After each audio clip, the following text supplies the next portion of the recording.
रहे हो, युधिष्ठिर कहते हैं कभी रहा होगा, ठीक है, क्योंकि जब पहले वर्ण व्यवस्था शुरू हुई और सब कुछ हेरिडिटरी रहा होगा तब तो ठीक है, पर उनके समय तक युधिष्ठिर कहते हैं अभी तक, इस समय तक इतना ज़्यादा वर्ण संकर हो चुका है, इन द सेंस इतना ज़्यादा इंटरमिंगलिंग हो चुका है कि कोई भी केवल जन्म से ये नहीं कहा, किसी के बारे में भी जन्म से ये नहीं कहा जा सकता कि ये इस वर्ण का है, क्योंकि इतना इंटरमिंगलिंग ऑलरेडी हो चुका है। अगर हम हेरिडिटरी जीन्स में भी मानते हैं तो जब मिक्सिंग हो जाता है फिर तो यू डोंट नो ना what is going to be dominant. Correct.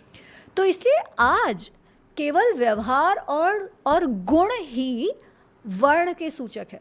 जाति आप तो जहाँ जन्मे हो वो तो आपकी जो है वो है, पर ब्राह्मण जाति में जन्म होना मतलब वो ब्राह्मण गुण आ गए, राइट, ये नहीं है। शूद्र जाति में जन्म होना मतलब आप में कोई अच्छा गुण नहीं है, ये ऐसा कुछ भी नहीं है। ये जो वर्ण व्यवस्था थी वो एक इंटरडिपेंडेंट समाज की व्यवस्था थी। उस समय भी ऑर्थोडॉक्स व्यू था कि भाई कोई अपना इंटरमिंगलिंग नहीं होना चाहिए, जाति में विवाह होना चाहिए। थियोरटिकली वो तभी भी था क्योंकि आप शांति पर्व देखते हो और जब भीष्म ज्ञान दे रहे हैं तब वो इस व्यवस्था की बात करते हैं टू मेंटेन प्योरिटी वगैरह वगैरह। But as we have seen, स्वयं युधिष्ठिर कह रहे हैं कि in practice that was anyways not followed, ठीक है, in practice it was not followed.